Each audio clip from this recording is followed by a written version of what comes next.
get rid of our language, and they want to go internet then, so I don't know what our excuse was for sitting around getting fat, but there we did it.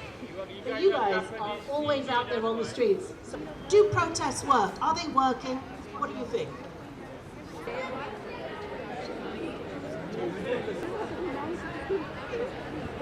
Very large, very powerful interests at stake in retaining the current system, and it's gone too far. So I don't think we should be feeling very optimistic at this precise moment in time about the direction of these protests. So I'm a cynic, I'm a pessimist, and I'm really old compared to you guys. So this is why I'm very concerned about protests not working. And I think we have to think about what next, and I want to come to that later. But I want to have some more voices of people who want to know, who want to explain. Come on, let's have some more. Let's be brief about it, but let's talk about what are the conditions under which they can work. Yeah, I mean, we had a very interesting discussion. What we mainly discussed is that protests, first and foremost, are not useless. They're a big showing of the fact that millions of people are not just going to watch events like the genocide in Gaza, or what's happening in Bangladesh in silence over the screens of their phones, but they're out there ready to fight on the streets and fight tooth and nail to get what they want, and that is to put an end to the genocide and put an end to all those big issues that arise. Now, the big issue with protests that we discussed is the fact that there's often, as the professor raised, a lack of a general plan. The fact that we know what we're fighting against, but we don't know precisely what we're fighting for and how to achieve it. And the main problem is that the rulers in society, the government in Britain, the government in Bangladesh, they have all the means at their disposal to maneuver around to put an end to these movements. When it comes to Gaza, they had a big pro-Israel campaign at the start. When it comes to Bangladesh, the government in Bangladesh is using all the means at their disposal, the state, their control over the economy, their control over the media and so forth, to put an end to shut down the internet and massacre all those students. But the power that we have when we are on the streets is that we are millions and they are few. Malcolm X, I think, said it very well one time, is that when we are fighting against the oppressor, our big disadvantage is not that we are outnumbered, is that we are out-organized. And that if these large movements, if these large protests were to have a conscious direction, a goal essentially, to how to apply all these pressures and take power away from these rulers, then we'll know which way to take these movements of millions and to turn them into something concrete, and to turn them into taking down these governments. Is to organize and donate and basically make sure that when internet comes back, when connections come back, we hold the people who hold power, the people in Awami League, their children, their supporters, who are insulated from all of the harms, because they live abroad and they're the people who don't care. We need to make sure that we point out who these people are. If you have people in your lives that are privileged and are benefiting from that government apparatus, you have to hold them accountable. It's not enough that we walk away from here saying that we did a good job and our moral wallet is fulfilled. We need to make sure that we put in the effort as much as the people on the ground are. Because protests aren't just about, I need to do something about it, I need to raise my voice. Protests are about getting shit done. And if we don't get shit done, we're screwed. Thank you. Demands by the students I want to read out so you are all aware what it is the students are asking for. So the first demand they have is that Prime Minister must apologize to the nation by accepting responsibility for the student killings. Second demand, the resignation of Home Minister Asaduzzaman Khan Kamal and Road Transport and Bridges Minister Obidul Qadir. Third demand, dismiss the DIG, the Deputy Inspector Generals, Police Commissioner and Police Superintendent of the areas where student killings and injuries occurred. The fourth demand, the resignation of the Vice-Chancellors and Proctors of Dhaka University, Jahangirnagar University and Rajshahi University. The fifth demand, arrest and file murder charges against each police officer and ruling party terrorist accused of student killings. Yes. The sixth demand, compensation for the families of killed and injured students. Seventh demand, ban party-affiliated student politics on all university campuses. Number 8, reopen educational institutions and halls. And the 9th and the very final demand of the students is to ensure that no student participating in the movement faces any academic or administrative harassment. We say no justice, no peace. No justice, no peace. It seems important for me to also just say a few words in Sylheti, language we haven't heard so far. But it is estimated that about over 90% of British Bangladeshis come from the northeastern region of Sylhet. So I just want to thank you all.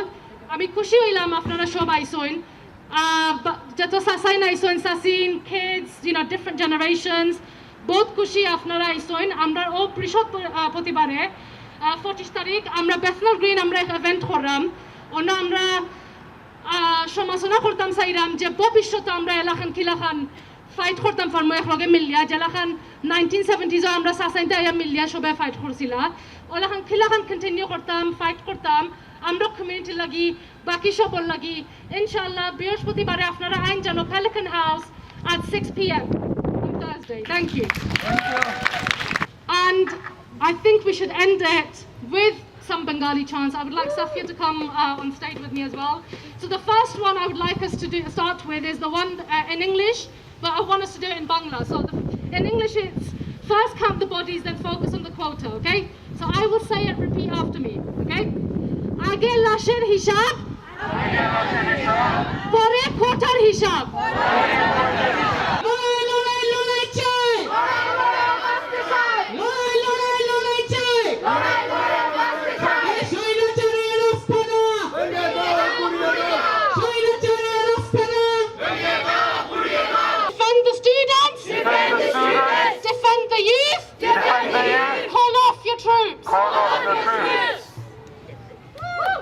Hi there, this is Mohammed Ahmed.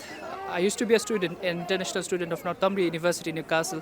So I'm here today to support the students of Bangladesh who are trying to find out something out of their protest, which is going on for last 2 or 3 weeks. I used to be a student of Bangladesh as well, and I know how it works in Bangladesh, to be honest. I myself used to be a student leader. I participated many extracurricular activities in leadership activities. Ever since I was a student, I faced so many things in Bangladesh, and I always wanted students to get their rights. And currently whatever going on in Bangladesh, it is not something new. It is something going on for a long period of time. Maybe most of the time people were not speaking about these things. Now when people start talking about these things, the government, the ruling party starts showing their real face, to be honest. And you can understand over 100 students are died now for last couple of weeks, and that shows how bad this government and this ruling party is doing. So first of all, it was a very peaceful movement, to be honest. It was a quota movement, reform quota movement. It was not like abolishment of the quota movement. So in Bangladesh, for public sector jobs, you need to have you need to compete with so many students. It is always competitive, and it is already very difficult for a student to get a public sector job. And in that sector, you will have to compete with 56% reserve seat as well. Okay, so before you are participating the exam, you are knowing that 56% of the jobs are already reserved for students who are relative of the war veteran, maybe some other quota as well. But these 56%, when you are minusing this 56%, you are only getting 30%.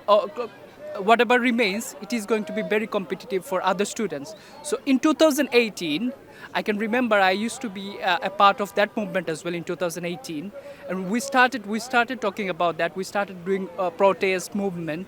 At the end of the day, current Prime Minister Sheikh Hasina in 2018 in Parliament, she said they are going to abolish the whole quota system. But all on a sudden, in 2024 again, the High Court give a decision that the quota system is back again. And now again students started the protest, and eventually the Prime Minister started talking something which the students were not expecting. She said that those who are protesting, those students who are protesting, they are Rajakar, which is a very bad term to use for students. To be honest, Rajakar is more like collaborator for Pakistani army. In 1971, the war happened, and for the independence, people died, and those who collaborated with Pakistani armies, they are known as Rajakar. So students became very angry knowing that Sheikh Hasina, the prime minister, told them that they are Rajakars, and they started, the movement started spreading all over the country. Every university, every student started talking about this, and eventually you can see they started, killing people, killing students from class 7 to university students, no matter what the age, everyone is getting killed in Bangladesh. And since the last 2 or 3 days, the internet connection and everything is totally shut down. We do not know what's happening there, and whatever information we are getting, we don't know is it right or fake, because the press in Bangladesh is not independent as well. So whatever information we are getting, we are not accepting those information because we know those informations are not correct, to be honest. And I don't know what's going on currently. We heard that there is a decision was made today by Supreme Court saying that the quota system is reformed now, but it is not about quota anymore, to be honest. It is beyond quota now. When a government, a ruling party, let people die like this, let young people die like this, there should be some more changes, to be honest. I'm not talking about reforming the government. I'm not talking about the prime minister to step down.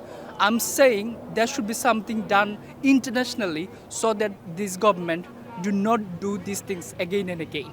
All right, especially for students. So my suggestion, or my what I want now, some real challenge for the current ruling party, so that they do not dare to do these things with students in future as well. Another thing, the ruling party has a student wing as well, which is BCL, Bangladesh Chhatra League. This is more like a criminal team, to be honest. Whenever people start talking about something they feel they need to speak, this BCL or Bangladesh Chhatra League start hurting people. And they are more like, whatever the government says they do. All right, and students most of the time feel like this BCL is their main opposition, and they start, they take the law in their hands and do whatever they want. All right, so I want BCL, Bangladesh Chhatra League, to be banned in Bangladesh so that they do not dare to do anything in future against normal students, general students.